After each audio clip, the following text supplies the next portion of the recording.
mais quente que o Sol. Tem 16 quilômetros de comprimento, mas só 2,5 centímetros de espessura. É a mais poderosa força elétrica da Terra. É criado pelo gelo, mas queima. Ele mata.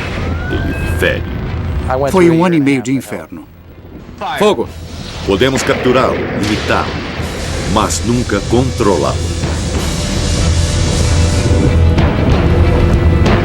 Ah, peguei. Olha, caiu bem ali na frente. Raio, o poder violento do nosso planeta feroz.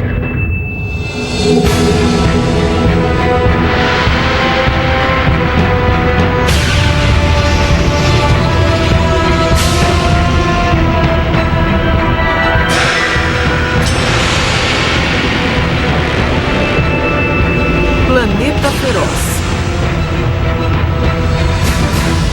Raio.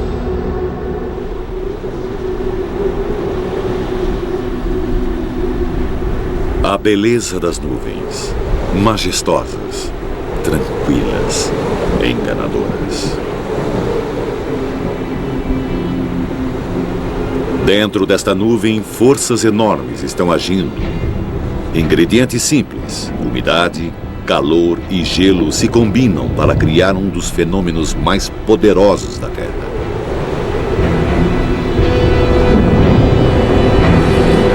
O raio.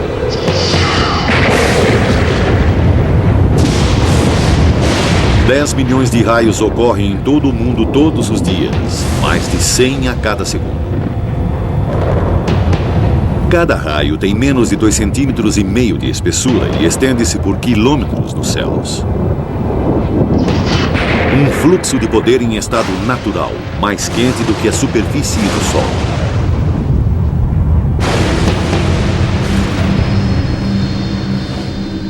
A qualquer momento existem pelo menos 2.000 tempestades assolando o nosso planeta. Os raios estão à nossa volta. Uma força natural de poder quase inacreditável. Ainda assim, o raio é um mistério para nós, apesar de 200 anos de pesquisas. Ainda não temos nenhuma resposta para as perguntas mais fundamentais. O que causa os raios? Aonde eles irão cair e quando?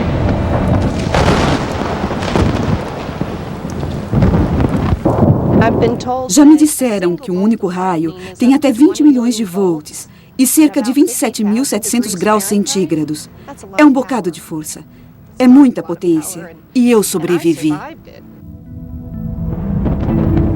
Os raios matam mais de 100 pessoas na América todos os anos e ferem mais de 500. Em todo o mundo, o número de mortos é de milhares e suas vítimas nem sempre estão sob uma tempestade. Um raio pode cair, literalmente, do nada.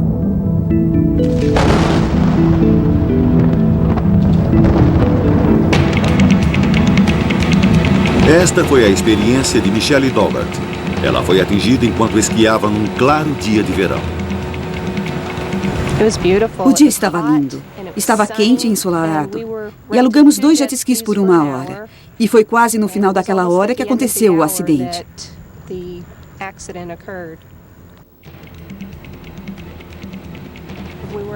Estávamos nos divertindo nos jet skis. E então, alguns momentos depois, eu ouvi um estrondo fraco e distante.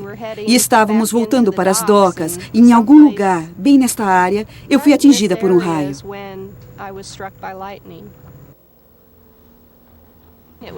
Ele não estava acima de nós, mas sim além das árvores. E o que me disseram é que ele era o que eles chamam de arco. Quando o raio viaja à frente da nuvem de tempestade a cerca de 16 quilômetros e viaja horizontalmente e depois faz contato. E eu e o jet ski éramos os seus alvos.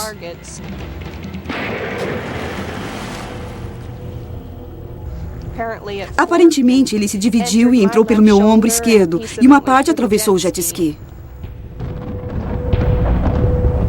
O raio atinge as suas vítimas com selvageria, de forma quase casual. Não é à toa que muitas culturas o consideravam uma ferramenta dos deuses. Para os antigos gregos, os raios eram os relâmpagos de Zeus, enviados à Terra como punição. No Novo México, os índios Pueblo acreditavam no pássaro trovão, uma águia mística cujos olhos lançavam raios e cujo bater de asas eram trovões.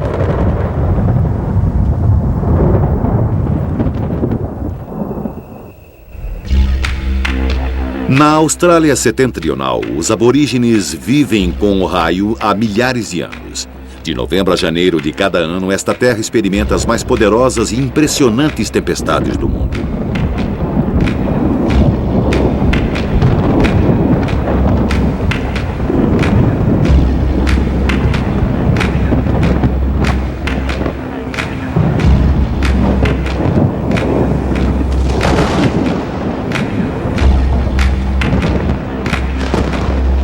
Para os aborígenes, isso era um trabalho dos irmãos Raios. Eles os pintaram nas rochas por toda a região. Estes eram guerreiros, irmãos tribais, que lutavam por uma mulher. Enquanto seus machados de pedra se chocavam, as faíscas se tornavam raios. O ruído da luta eram os trovões.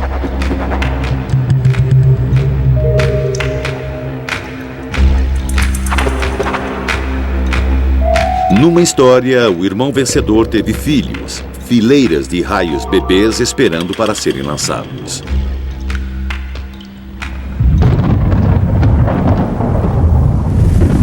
Ainda assim, nesta era científica, o raio continua a nos fascinar. E até as perguntas mais simples se mostram difíceis de responder. Como as nuvens tempestuosas se tornam eletrificadas? O que causa os raios?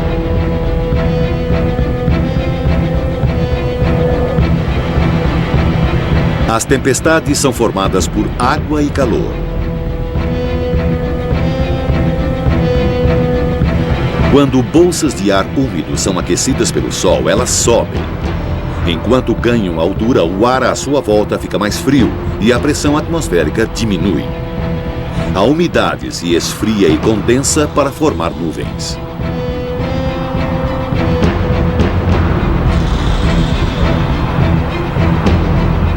Este processo está no centro da formação de todo tipo de nuvens. Mas para criar um raio, ele precisa ir além. Quando as condições estão certas, com água e calor o bastante para dar prosseguimento ao sistema, as nuvens antes pequenas crescem e se unem, formando nuvens maiores, sempre subindo. Algumas das gotas de água tornam-se grandes e pesadas demais para a corrente de ar ascendente sustentá-las e se precipitam em forma de chuva.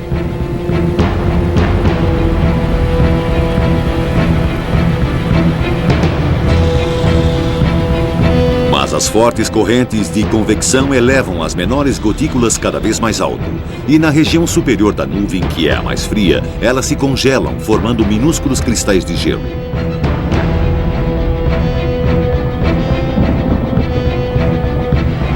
No topo da nuvem, que pode estar a 19 quilômetros de altitude, elas se espalham horizontalmente, tomando a forma achatada de bigorna de uma típica nuvem de tempestade.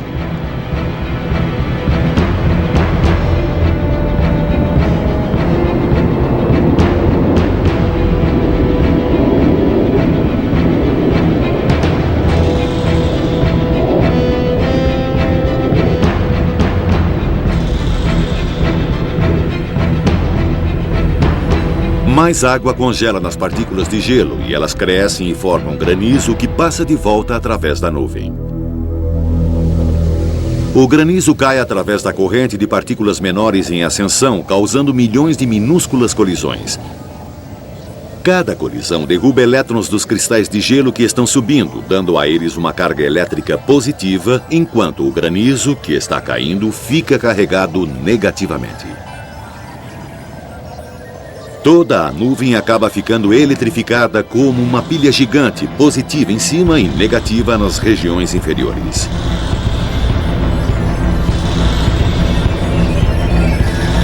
Algo tem de acontecer.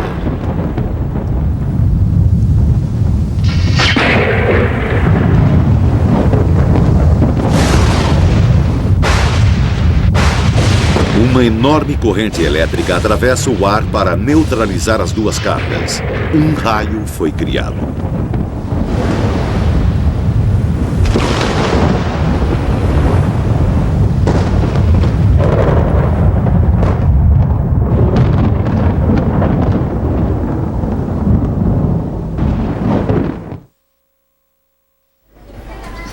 Os raios matam 1 em cada 6 pessoas que atingem. Os sobreviventes frequentemente têm ferimentos sérios.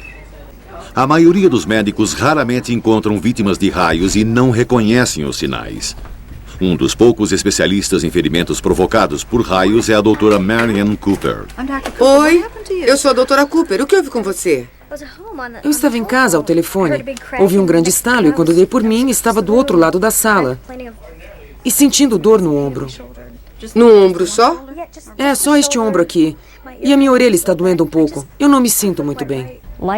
O raio, aquela energia incrível, aquele tipo que atinge o jardim, provavelmente tem entre 10 e 30 milhões de volts e 10 a 30 mil amperes. Grande parte dessa energia não passa pela pessoa.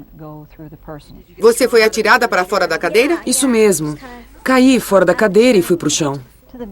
Até onde sabemos, o que acontece quando um raio atinge uma pessoa é que ele desce pelo ar, vê a pessoa como um tipo diferente de resistor, de objeto, passa por essa pessoa numa fração de segundo e faz um clarão do lado de fora, quase que explode por fora. Então, a maior parte da energia provavelmente passa em volta da pessoa e não através dela.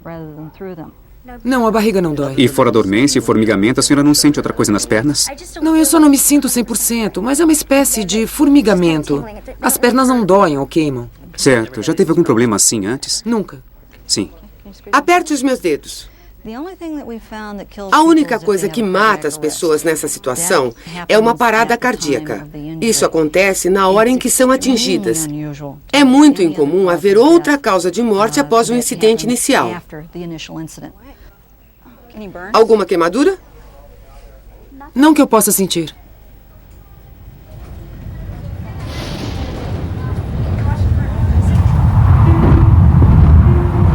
90% de todos os raios nunca tocam o solo. Eles ocorrem dentro da nuvem de tempestade ou saltam de uma nuvem para outra.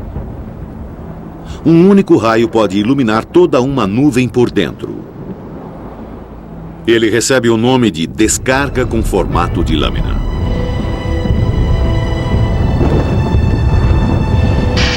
Um dos maiores mistérios dos raios é por que ele toma um caminho específico no ar. Só agora a ciência está começando a entender esse fenômeno.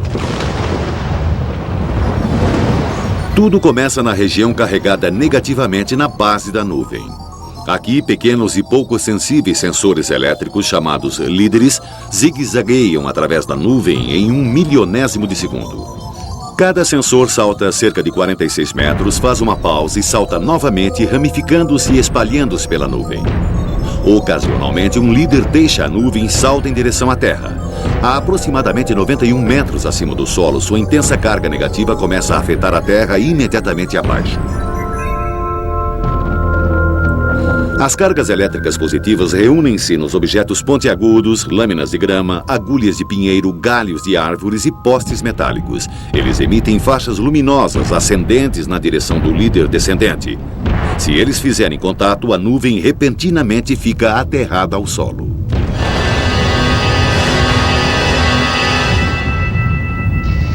Uma enorme descarga elétrica irrompe através do canal.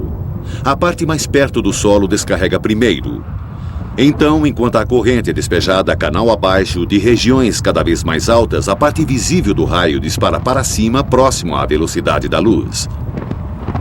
Se a nuvem ainda tiver carga negativa em excesso, um novo líder pode voar para baixo pelo mesmo caminho, criando outro raio. Mais líderes podem se seguir, geralmente 3 ou 4, mas podem haver tantos quanto 30 ou 40. Para o olho humano, um raio parece vibrar.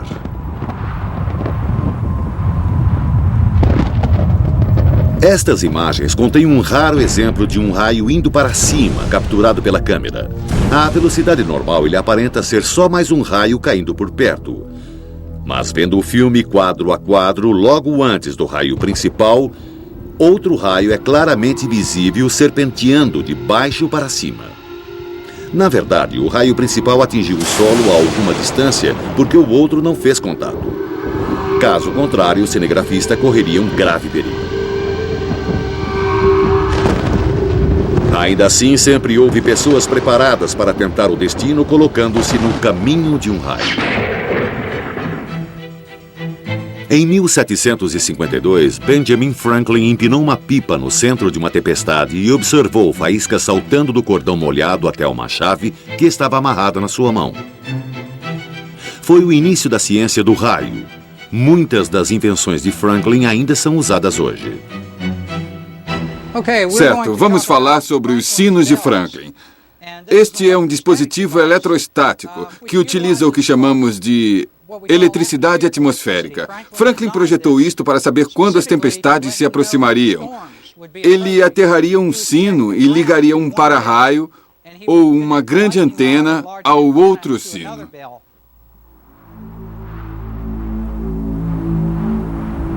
Quando a nuvem de tempestade se aproximou, o ar ficou eletrificado e um sino ficou carregado. O pêndulo transferiu a carga para a terra através do outro sino. Quando os sinos começaram a soar, Franklin sabia que uma tempestade se aproximava.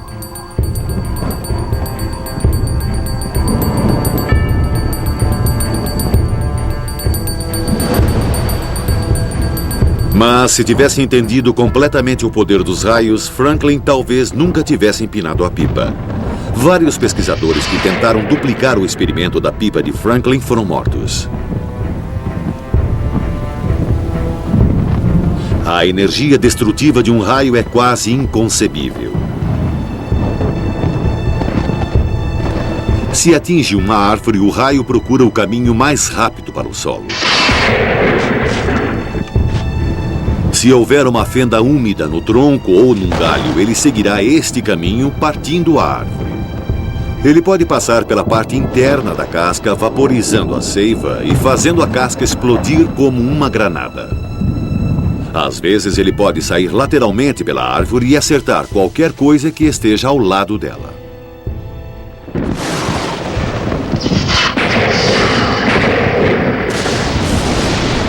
Uma situação como essa quase matou Tony Scott, um engenheiro de telefonia de Miami. Ele sabia dos riscos de trabalhar durante uma tempestade e achou que tinha tomado as precauções certas. Eu estava aqui para instalar uma segunda linha de telefone na casa do cliente. Eu tinha acabado de descer do poste e liguei a nova linha de serviço à casa. Ela estava pendurada no beiral do telhado. Enquanto estava trocando a caixa, eu lembro que vi um clarão. É tudo de que me lembro, até que acordei do outro lado do pátio. O fio não estava aterrado nem nada, e eles me disseram que um raio atingiu o poste. E felizmente desceu pelos dois lados do cabo. Mas ele também desceu pela linha de serviço, que não estava aterrada, e eu era o terra mais próximo. Quando voltei a mim, eu não podia me mover. Fiquei paralisado.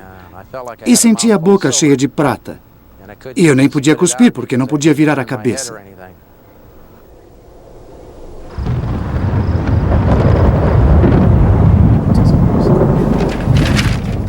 Frequentemente, a vítima acorda depois de ser atingida, ainda na área do acidente, e não pode se mover porque suas extremidades inferiores ficam paralisadas. Suas pernas, às vezes um braço ou ambos os braços, ficam assim por um determinado período.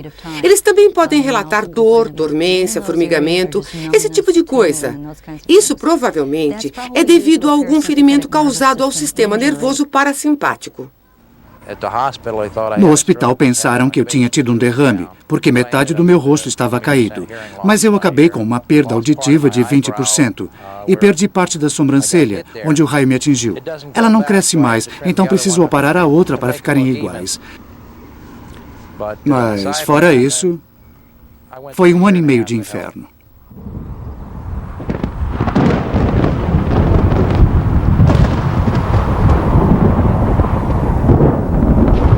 Sua imprevisibilidade e força tornam a proteção contra raios um grande desafio. Aonde ele irá cair? Que medidas preventivas podemos tomar? Para ajudar a responder a essas perguntas, em Camp Blanding, perto de Gainesville, na Flórida, cientistas passam os meses de verão provocando raios, usando princípios que Benjamin Franklin facilmente teria reconhecido. Aqui, eles disparam foguetes para um núcleo de nuvens de tempestade ativas. O local fica no Corredor dos Raios, um cinturão de terra ao longo do centro da Flórida. O Corredor dos Raios tem mais tempestades do que em qualquer outro lugar da América.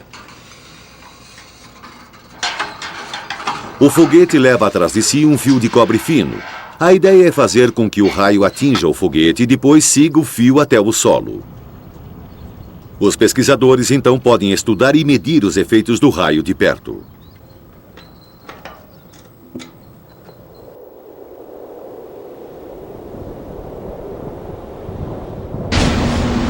Os campos estão começando a ficar negativos. Assegure-se que tudo esteja bem armado. Controle, aqui é a área do raio, câmbio. Controle de alcance. Confirme em 1509. Vamos disparar. Tudo está armado. Ligando a força, ligando o ar. Armando o foguete número 1. Os campos estão a -5, indo para -7. -7 e armando. E em -8, disparamos. 3, 2, 1, fogo.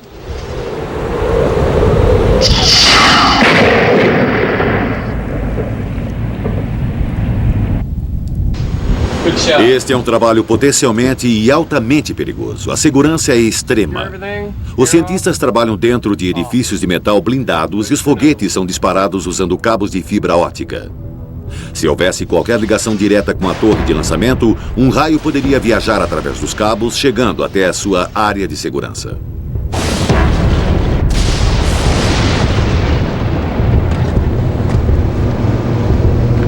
Esses são os dois tipos de foguetes que usamos agora. Essa é a bobina que prendemos ao fundo. É muito forte e tem um miolo de cobre para dar condutividade ao raio.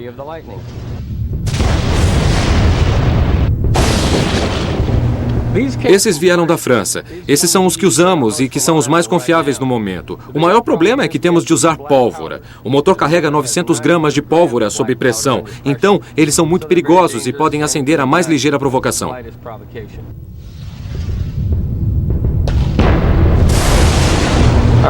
Esse é o outro tipo que estamos usando agora, que é muito mais adequado, porque ele tem um paraquedas preso. Assim, ele é reciclável. Isso aqui é antes. E isso é depois.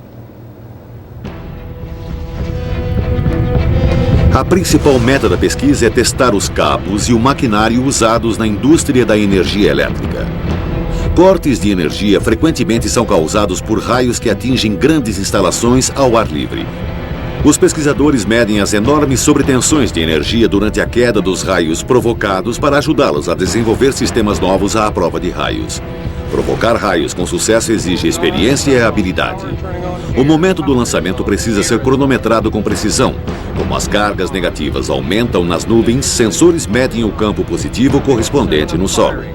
Eles só podem disparar quando este campo atinge um nível crítico.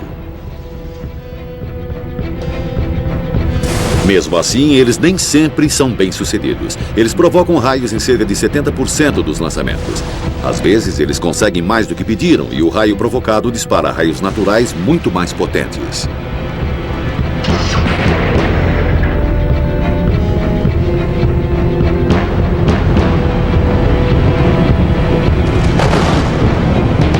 Não podemos prever os raios, mas é possível detectar quando eles atingem o solo a quilômetros de distância. Telas na Rede Nacional de Detecção de Raios em Tucson, Arizona, mostram todos os raios na América momentos antes deles ocorrerem. Todo raio emite um pulso de rádio. Uma rede de antenas capta cada pulso e calcula a posição exata onde o raio irá cair. A cada ano, na América, ocorrem mais de 20 milhões de raios. O sistema detecta todos.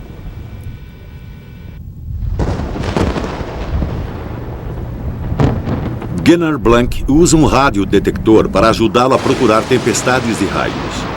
Oh, belíssimo! Essa tempestade está lançando raios muito bons aqui. Gunnar é um cinegrafista. Foi ele quem filmou a maioria dos raios neste filme. Temos alguns a 13 quilômetros de distância. Seu detector não pode dar a localização exata de cada raio, mas pode medir a sua distância. Mais um, de 13 a 32.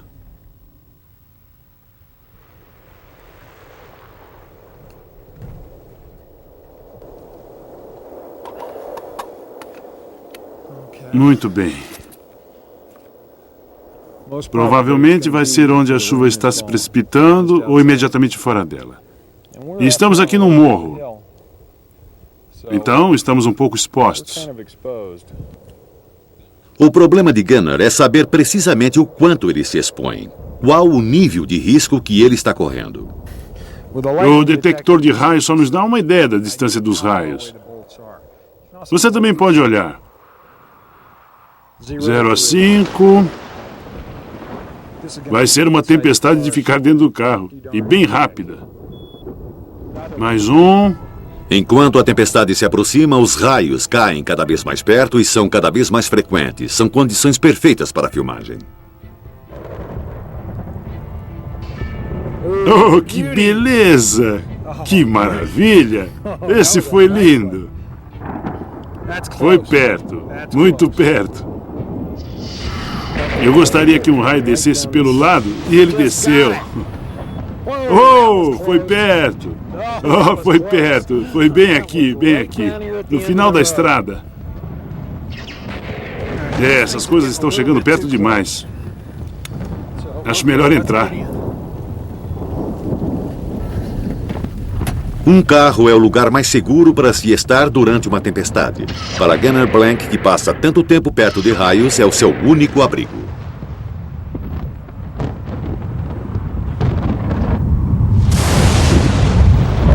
Muitas pessoas acham que os carros são seguros porque têm pneus de borracha, mas esse não é o motivo. Neste laboratório de alta voltagem no Reino Unido, um experimento é realizado para mostrar exatamente por que um carro é um ótimo abrigo.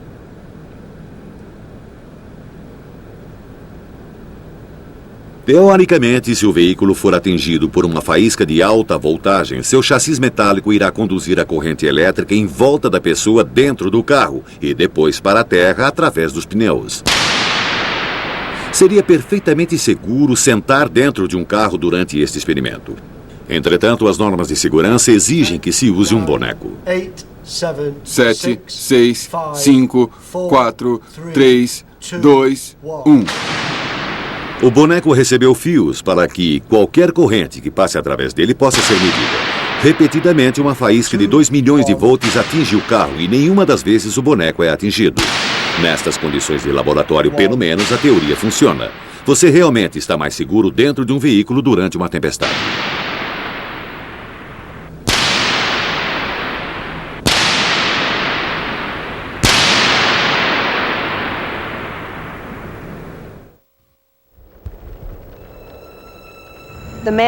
O homem que estava na praia e tinha vindo ajudar disse: "Ela já está azul."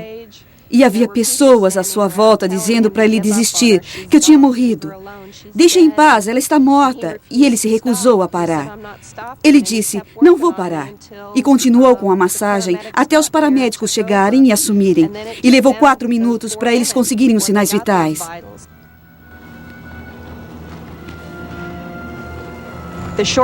A memória a curto prazo no primeiro ano após o acidente foi um problema. Eu fazia uma pergunta ao meu marido 6 vezes, a mesma pergunta, no intervalo de 10 minutos, e não me lembrava que tinha perguntado. Até fomos para casa no Natal daquele ano em que fui atingida. E eu não me lembro de ter passado o Natal na Califórnia.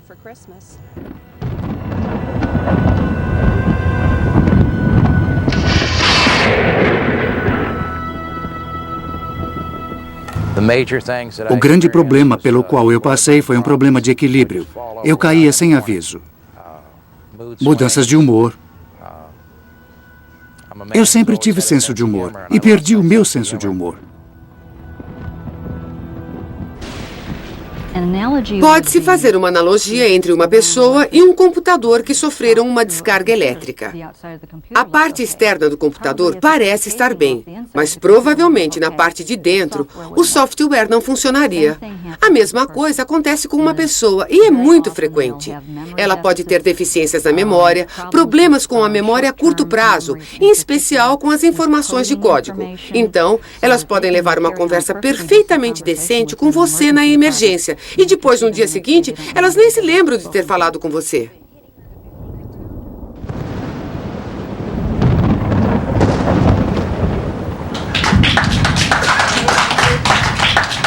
Bem-vindos à 6ª reunião anual da Organização Internacional de Vítimas de Raios e Choques Elétricos em Gettysburg, Pensilvânia. Os problemas físicos e emocionais que as vítimas de raio enfrentam são de difícil compreensão para qualquer outra pessoa. Então, todos os anos, sobreviventes se encontram para partilhar suas experiências com as únicas pessoas que eles sabem que podem compreendê-las. Quando dei por mim, meu marido me virou e disse: "Você vai ficar bem." E eu pensei: não posso falar, não posso me mover. Do que ele está falando? E depois ouvi alguém dizer: ela foi atingida por um raio. E ouvi pessoas correndo para lá e para cá. E tudo o que eu percebi numa fração de segundo foi que eu tinha visto um brilho em volta da minha mão e uma sensação muito estranha. Antes que eu pudesse pensar nisso, ouvi um som. Ela tinha visto um grande raio sobre as copas das árvores. E eu não sei por que ele acertou o carro. O grupo foi criado por Steve Marsh Byrne, ele próprio uma vítima de raio. Desde que fui ferido, eu passei a me corresponder com outras pessoas que tinham sido atingidas por raios. Eu sabia que algo tinha de ser feito, porque eu sabia que outros deviam estar sofrendo tanto quanto eu para obter informações. Aprendi a lidar com as capacidades que eu tenho agora. Eu valorizo a vida todos os dias.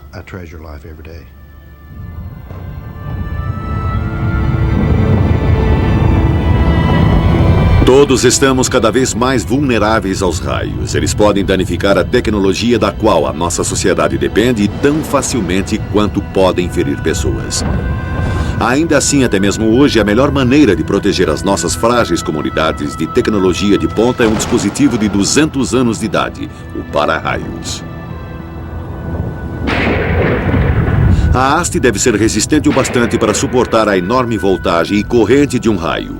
E neste experimento ao ar livre no Japão, condutores de raios estão sendo testados com raios simulados, 3 milhões de volts de eletricidade, saltando de pelo menos 6 metros até o solo.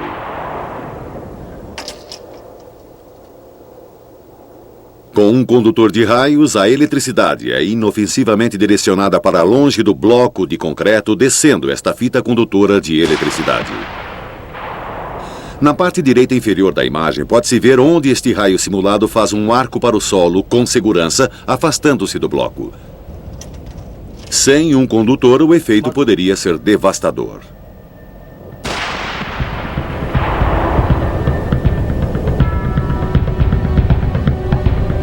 Quanto mais sofisticada a nossa tecnologia, mais vulnerável ela fica aos raios. E uma das tecnologias mais vulneráveis de todas é o avião. No ar, seus sistemas de rádio, o radar e os tanques de combustível correm um risco potencial.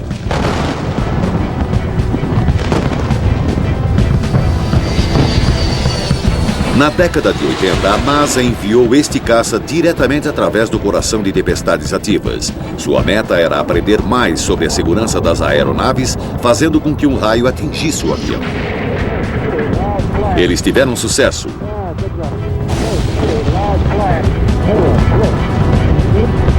Hoje, toda a capa metálica dos aviões é cuidadosamente projetada para conduzir qualquer raio através da parte de fora da aeronave com total segurança.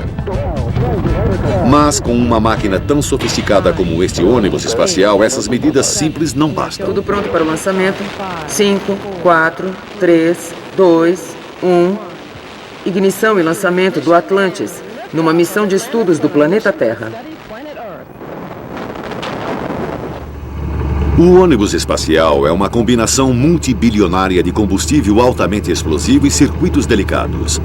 Um raio que o atingisse diretamente poderia facilmente destruir qualquer um dos milhões de circuitos eletrônicos a bordo da nave. Possivelmente, o sistema de proteção contra raios do ônibus espacial é o mais completo e avançado do mundo, e precisa ser. A área de lançamento na Flórida fica bem no meio do corredor dos raios, e a torre de lançamento é o objeto mais alto por muitos quilômetros. É essencial detectar quaisquer tempestades de raios que possam pôr em risco o ônibus espacial e protegê-lo se for atingido. A primeira linha de defesa da NASA é prever com precisão quando e onde as tempestades irão ocorrer. Na base de Cabo Canaveral, um grupo especial de meteorologistas monitora o acúmulo de sistemas de tempestades 24 horas por dia. Se um raio vier a poucos quilômetros do ônibus espacial, rígidas medidas de segurança são postas em ação imediatamente. Se for durante a contagem regressiva, o lançamento será cancelado se houver o mínimo risco de queda de raios. Espera-se a ocorrência de um raio em 5 milhas náuticas, às 13h45, hora local. Um aviso será dado na iminência do raio ou quando ele ocorrer. Os meteorologistas aqui recebem as suas informações de dados repassados por satélites, radares e outros sofisticados sistemas de monitoração. Uma rede de antenas especiais é espalhada sobre o complexo de lançamento. Elas mostram quando a carga elétrica no solo aumenta, enquanto as nuvens de tempestade passam por ali, alertando sobre a iminência de raios.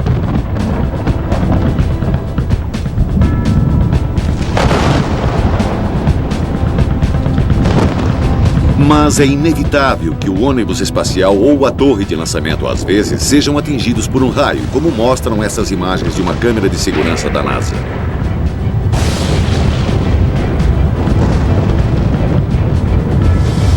Então, a segunda linha de defesa é a proteção física. Bem no topo da torre de lançamento está um mastro de fibra de vidro de 24 metros que sustenta um para-raios preso a um cabo de aço inoxidável de 2,5 centímetros que passa por cima dela. O cabo se estende por 305 metros em ambas as direções e cada ponta é presa e aterrada. Qualquer queda de raio próxima deve ser atraída pelo para-raios e depois viajar através dos cabos até o solo. Uma lâmpada de flash fotográfico antiga é uma maneira simples, mas eficaz de confirmar a queda de um raio. Se a lâmpada estiver queimada, o cabo foi atingido.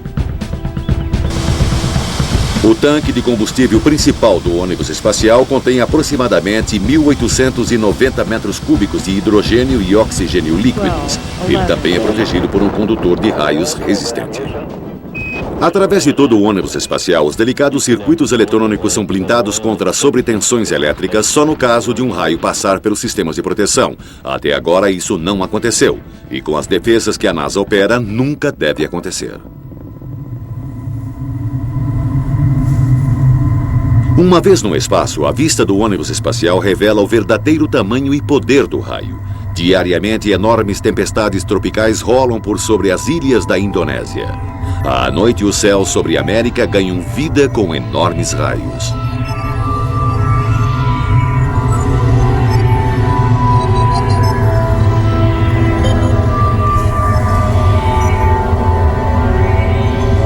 Seis 6.000 raios ocorrem a cada minuto no nosso planeta, cada um produzindo o seu próprio pulso de rádio.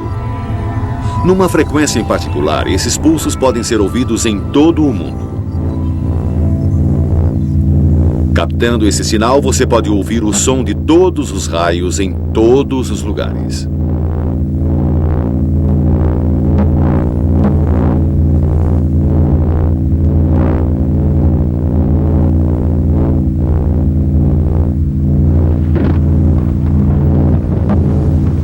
Enquanto estas tempestades de raios viajam através da atmosfera do nosso planeta, elas sutilmente o modificam. Agora sabemos que o raio desempenha um papel importante na sustentação de toda a vida no planeta. Este avião é parte de um complexo programa de pesquisa científica do Colorado, projetado para analisar o efeito dos raios na atmosfera. O avião foi equipado com dispositivos que aspiram ar para os instrumentos instalados em seu interior.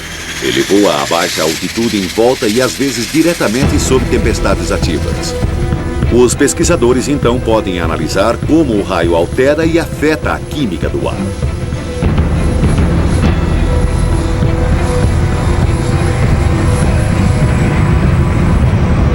O raio literalmente queima o ar que atravessa, gerando novos produtos químicos a partir dos gases da atmosfera. Estes incluem nitratos, essenciais para o crescimento de todas as plantas, que se dissolvem na chuva e se precipitam para o solo. Os raios podem ter criado mais da metade de todos os nitratos da Terra. E todo raio cria ozônio. A convecção de uma tempestade leva um pouco disso para a estratosfera, onde se soma à camada de ozônio da Terra, protegendo-nos dos mortíferos raios ultravioleta do Sol. Com cada voo, estes cientistas estão descobrindo mais maneiras pelas quais os raios contribuem para o complexo equilíbrio da natureza.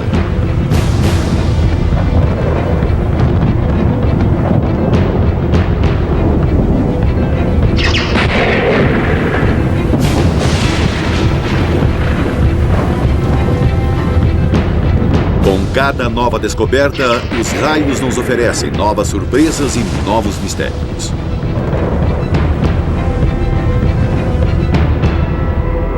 Durante anos, pilotos voando à noite têm relatado a visão de enormes, porém fracos clarões de luz que eram disparados no céu de baixo para cima do topo das tempestades.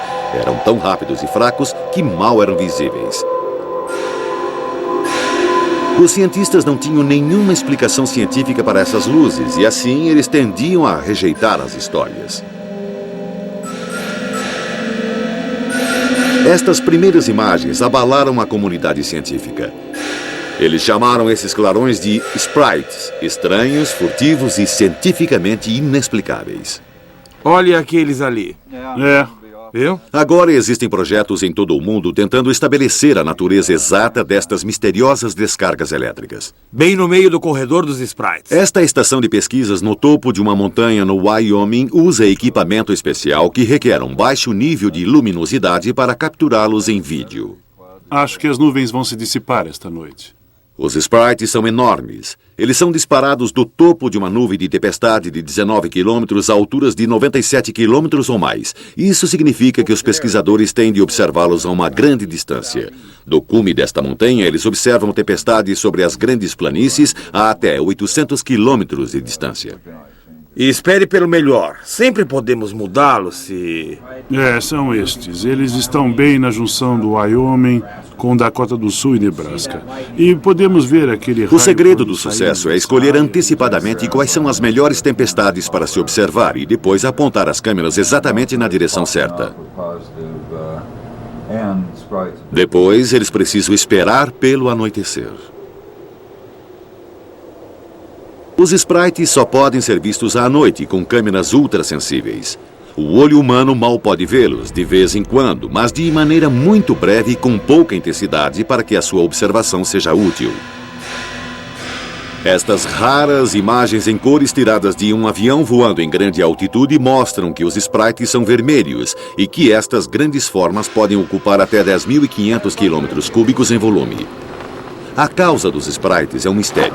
Eles sempre ocorrem imediatamente depois e diretamente sobre um clarão de raio convencional. Mas nem todo clarão de raio cria um sprite. Certo, estamos prontos para os sprites. Bom, que comece o show. A teoria mais recente é que eles são produzidos pelos raros raios positivos, raios que atingem o solo vindos diretamente do topo da nuvem.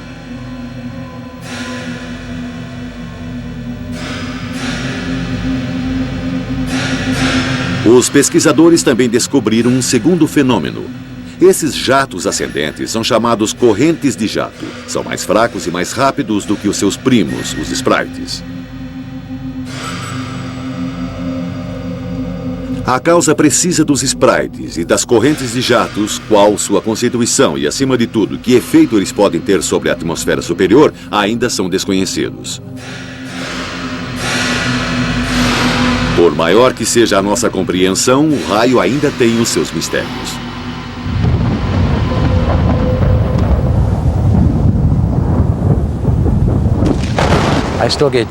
Ainda tremo nas bases quando há um raio. Sabe, eu tento não ter medo, eu tento respeitá-lo. Mas se o raio estiver realmente próximo e for feroz, eu procuro o abrigo.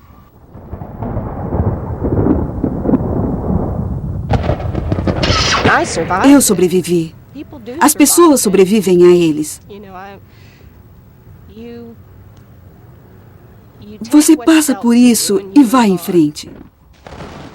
As tempestades de raios têm iluminado os nossos céus desde o início do mundo, deixando-nos com medo, mas também com uma irresistível fascinação. Eu provavelmente não devia dizer isso na TV. Eu adoro raios. Acho que é uma das coisas mais fantásticas, o maior fenômeno natural que existe.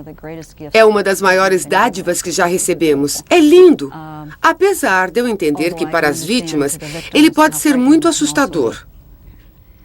Se eu tomo os cuidados que mando os outros tomarem? Não. Eu sento na minha varanda e observo os raios. Já disse à minha família que quando me aposentar, teremos de encontrar um lugar onde possamos observar as tempestades e os raios.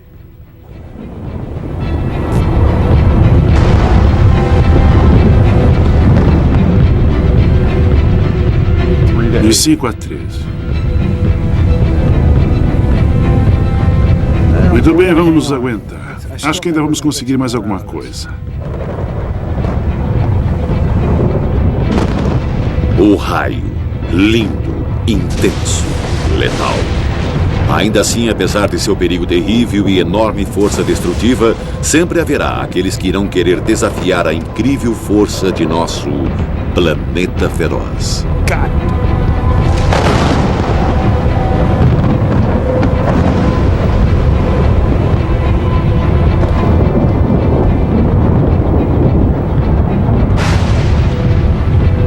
Versão brasileira, Tempo Filmes, São Paulo.